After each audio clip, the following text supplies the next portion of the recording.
Hello, I'm Dr. Scott Wadier. And I'm Tommy Welling, and you're listening to the Fasting for Life podcast. This podcast is about using fasting as a tool to regain your health, achieve ultimate wellness, and live the life you truly deserve. Each episode is a short conversation on a single topic with immediate actionable steps. We cover everything from fat loss and health and wellness to the science of lifestyle design. We started Fasting for Life because of how fasting has transformed our lives, and we hope to share the tools that we have learned along the way.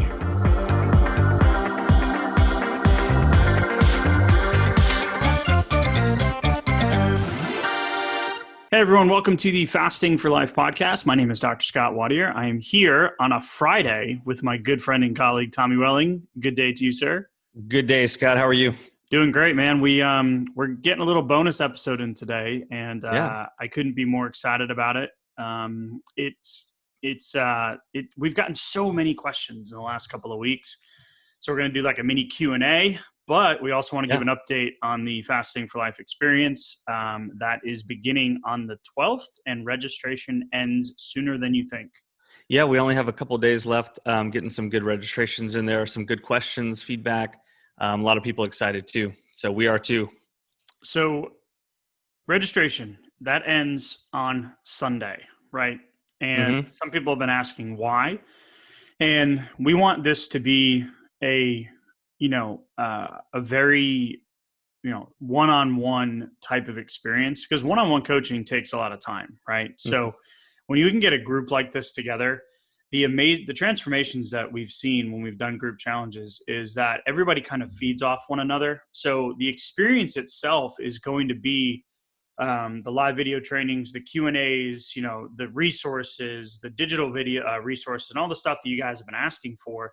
But it's going to be like step by step through 28 days from June 10th into July, right? So you've got the Facebook group, the accountability, but really it's about that, being and going through it together, which is where really a lot of the power lies. Yeah, we can basically multiply time, access to resources, and really have the focus during that time to bring everyone along through the action steps, starting with the custom plan that's going to take you all the way through the experience. I mean, it's going to be great. I've seen the custom plan framework, and Tommy, you are the mastermind behind it. And I mean, you pretty much did this for me a year ago, right? And now you have you have it, and somebody can come in and say, well, I travel for work, or, I have to eat due to X, Y, and Z on these days because I have business lunches, or, I have a birthday party, or it's summertime, we're going to be on the road traveling. Like all of those things are the things that tend to mess up, previous diet plans and health journeys and weight loss programs and all that kind of stuff. Right. So yeah, they derail us. Yeah. The customization is the key. And that's really what, you're really, really good at. So I'm excited to see the plans for everybody. So this is a individualized, customized plan to your next 28 days, right? Yeah. And you can take it beyond that as well. So, and that's one of the reasons why we wanted to make sure that the registration was only open for a limited time, right, and why we only wanted to bring, a small number of people through the experience as well.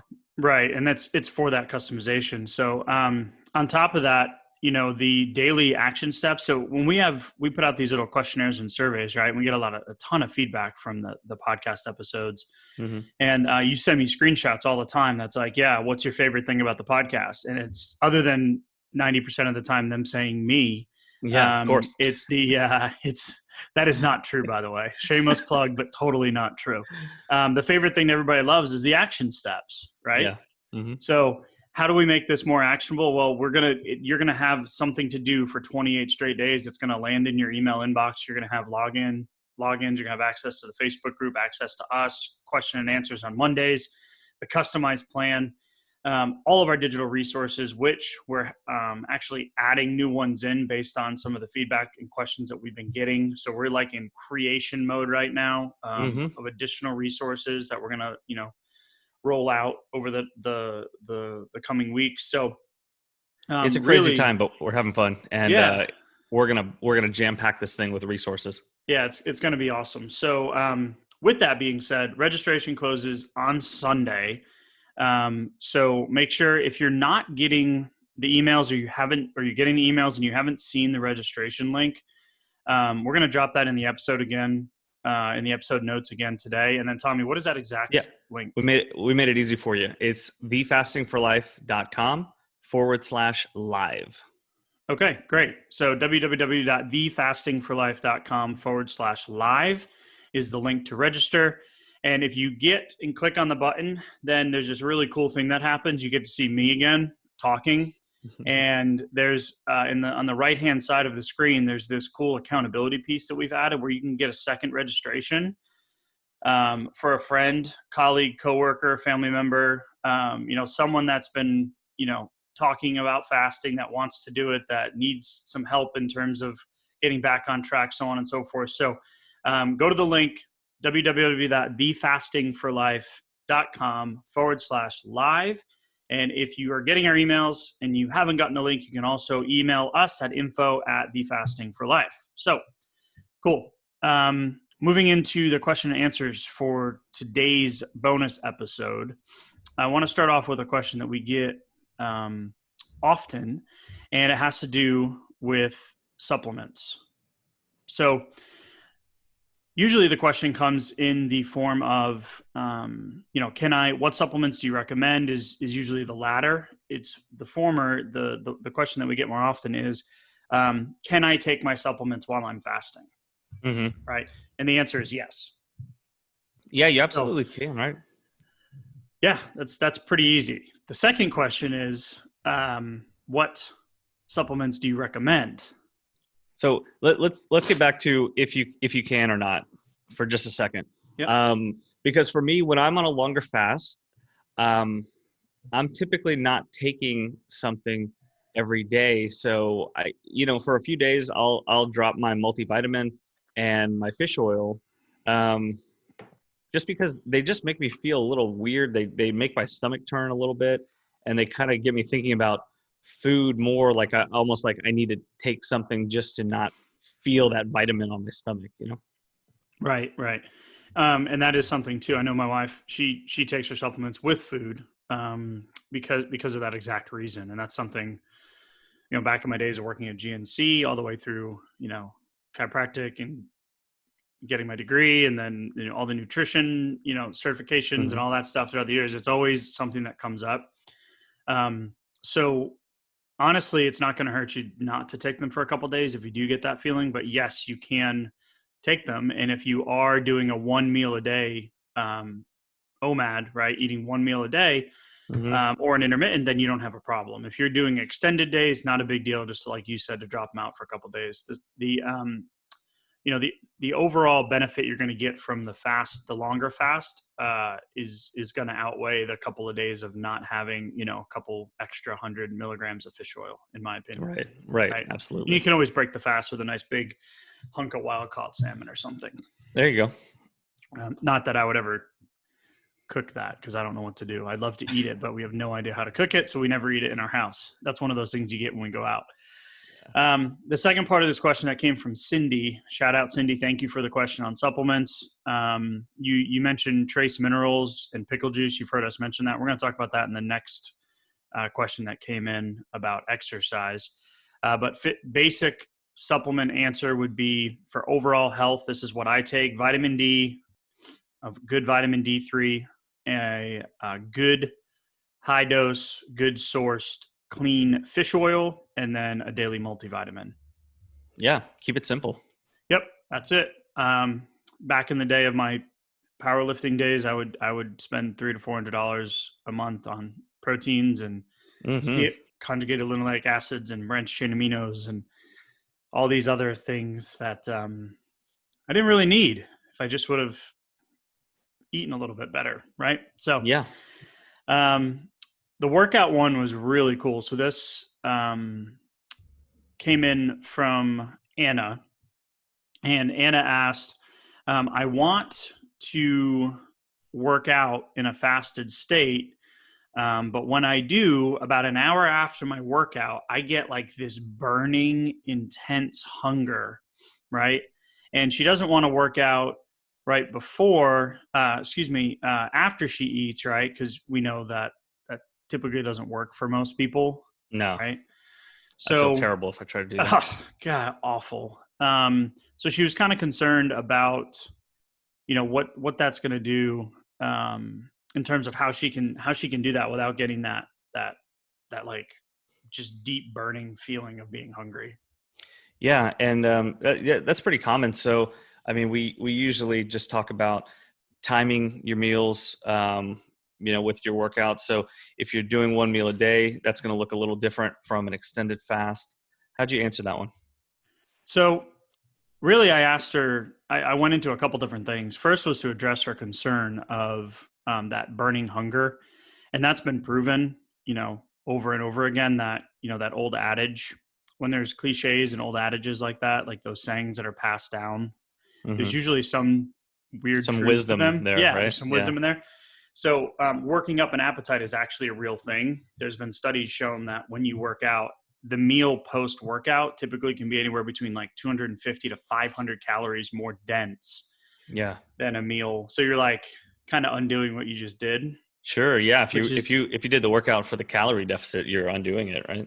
which is exactly one of the main problems with a lot of the plans out there.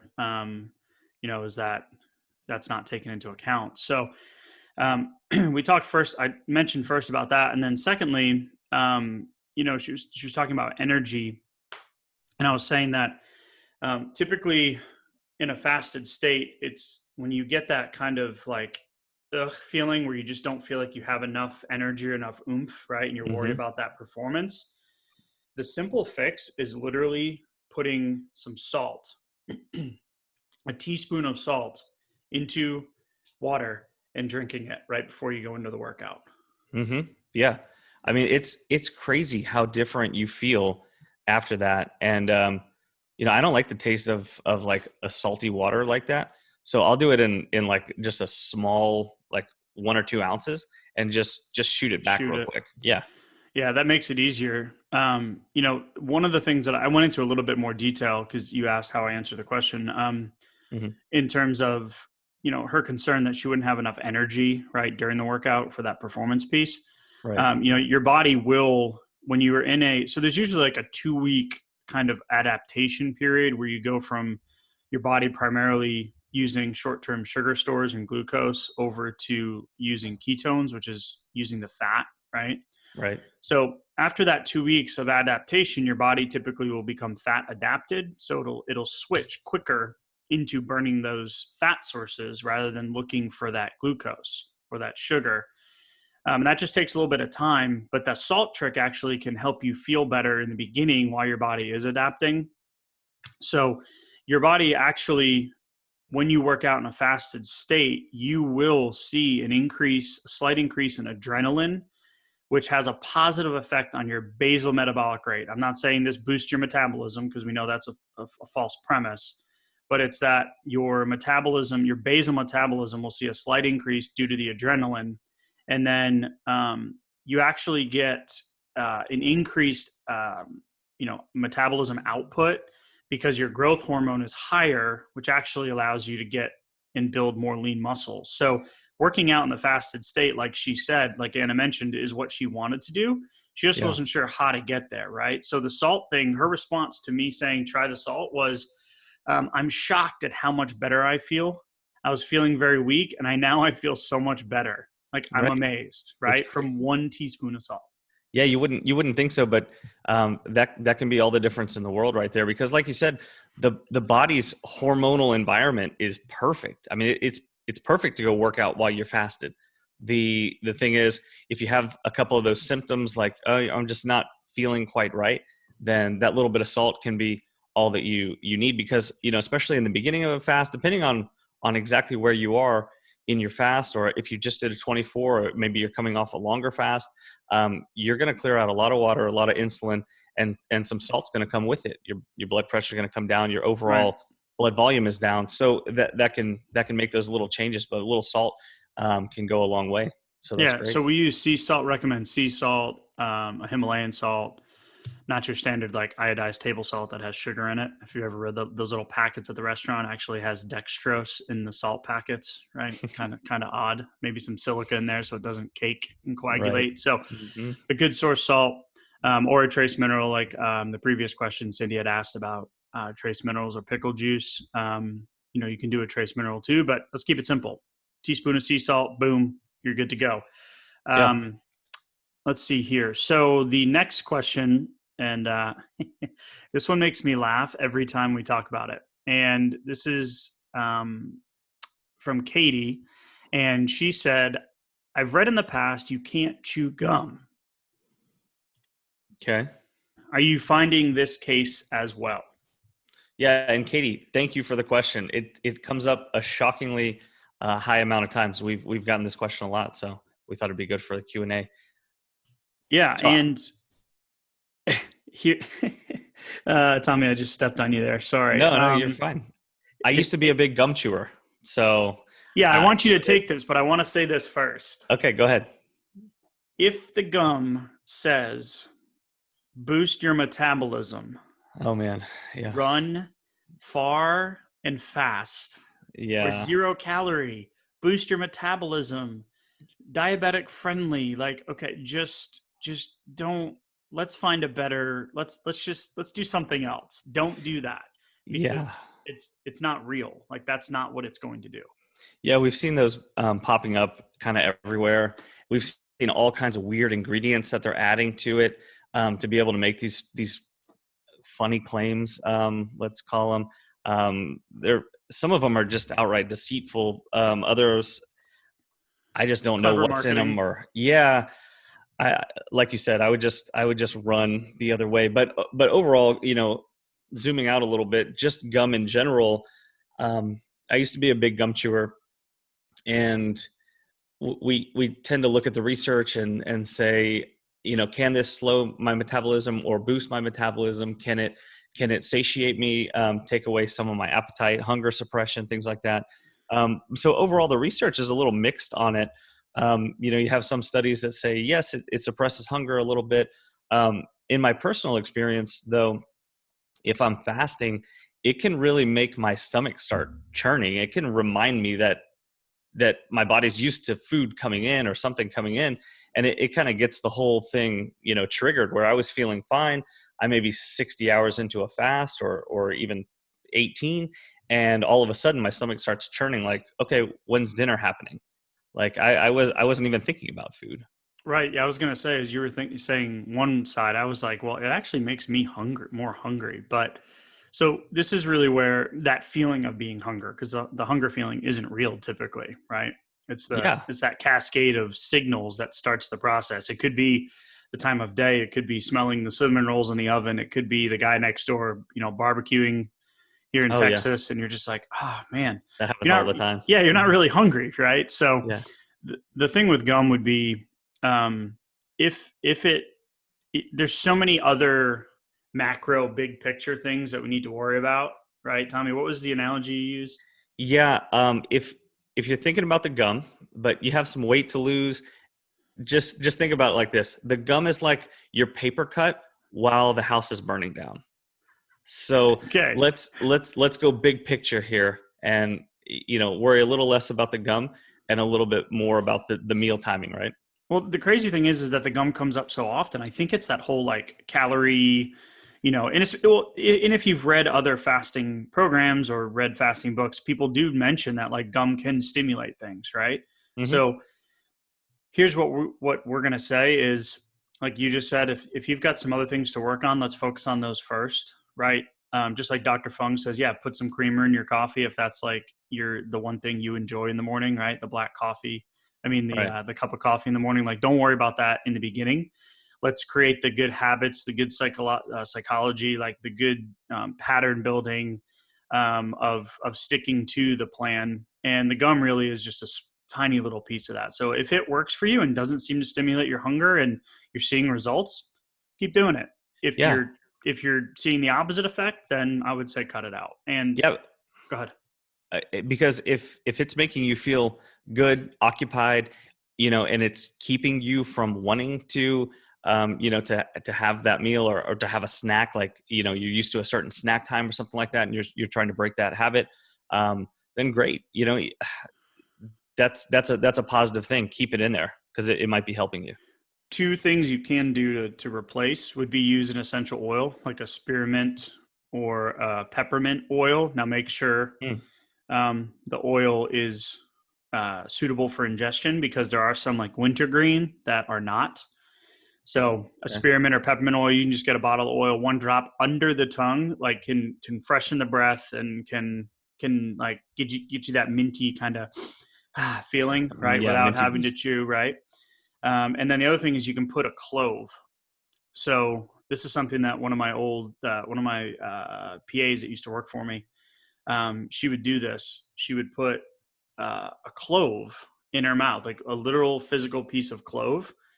So I don't know, again, not sure if that's going to be in the same category, but if you're worried about the chewing, right, sensation, if you're looking for the freshening of the breath, those are two things that can help. Yeah. One last point this brought up. I remember it was just a few weeks ago and I was on a longer fast, doing fine. Wasn't even thinking about food. And then I just kind of noticed my breath. I just felt like I had a little bit of the keto breath, which is kind of a funny smell and funny kind of feeling in your mouth. And so I went and I took a swig of mouthwash, just a little one. But it was a minty mouthwash, like an activated carbon. And as soon as I did it, as soon as it hit my tongue, my stomach just started churning, and I was like, "Oh, that was a mistake." So that's the kind of effect it has, just because the strong link between the mouth and the stomach there. So yeah. So really, just going back to our take home on this one is, if it says metabolism, fat burning, like run.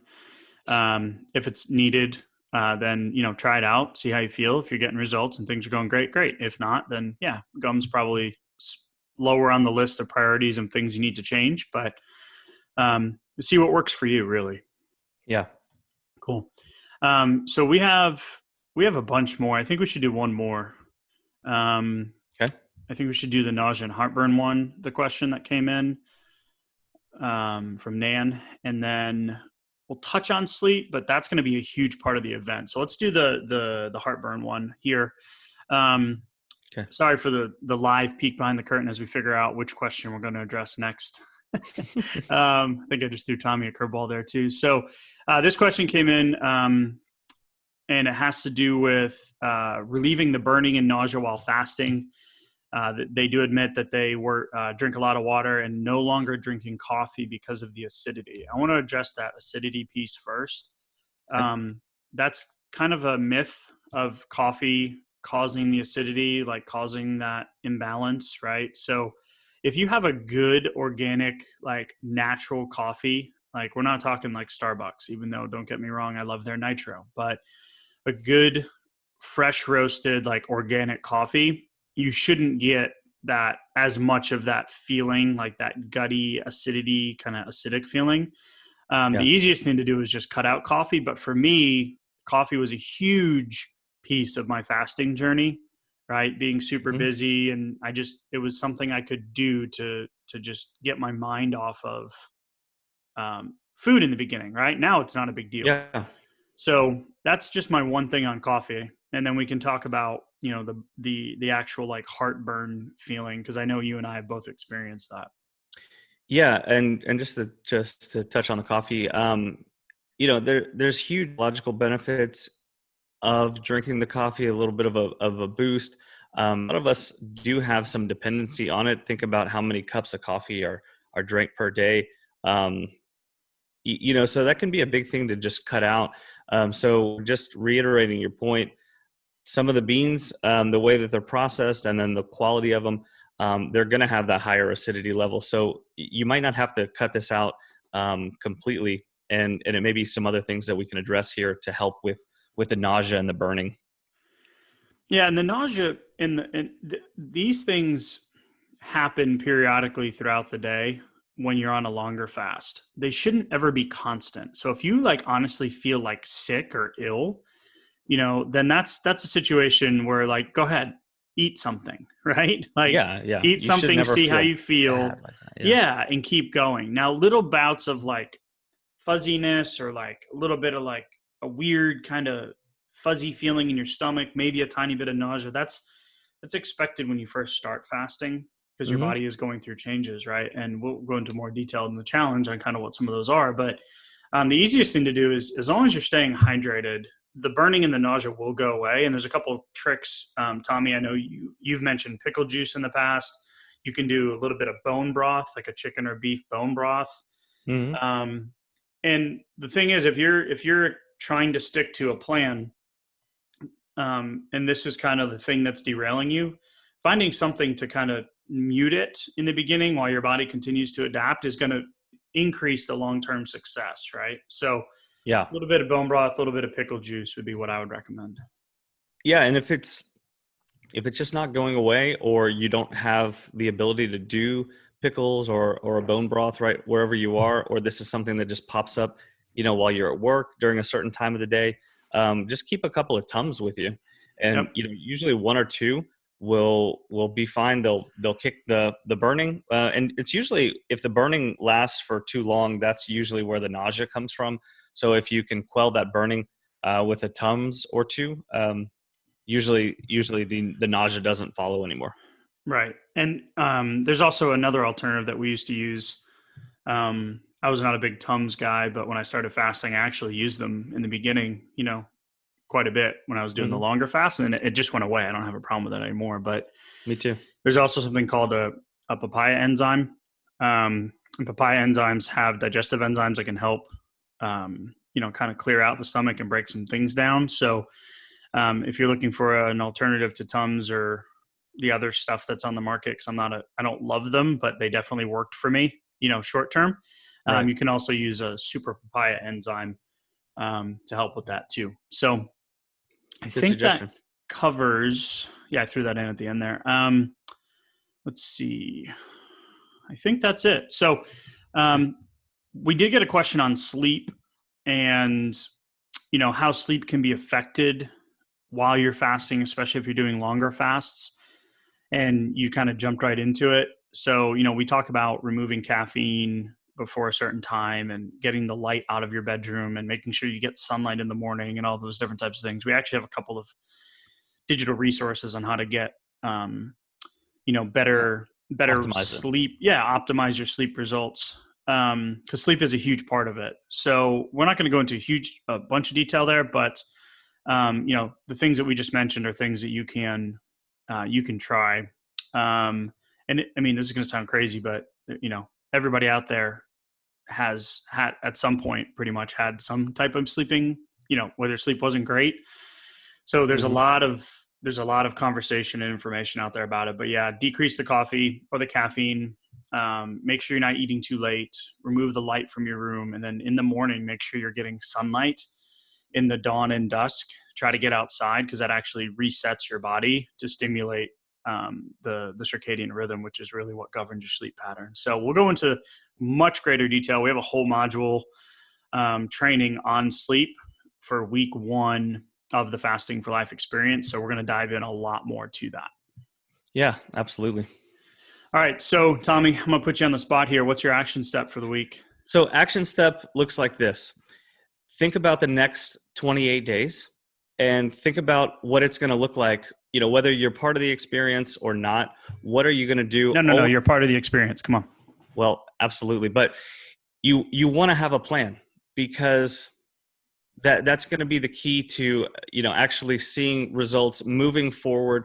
I mean, the next month is important. We're almost, halfway through the year here already. A lot of us have been, kind of cooped up. A lot of things have kind of changed, but think about getting everything back on track. What are you going to do over the next 28 days? So just put a little bit of thought into how that's going to look for you.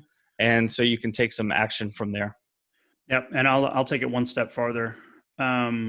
Register for the event, because the next 28 days are going to be transformational. We want you to come along with us, and we'll be with you step by step, day by day, action step by action step. And like Tommy said, imagine what the next 28 days are going to look like. So appreciate you guys. Tommy, thank you, sir. Thank you very much, Scott. We'll talk soon. See you on the inside. So you've heard today's episode, and you may be wondering, where do I start? Head on over to thefastingforlife.com And sign up for our newsletter, where you'll receive fasting tips and strategies to maximize results and fit fasting into your day-to-day life.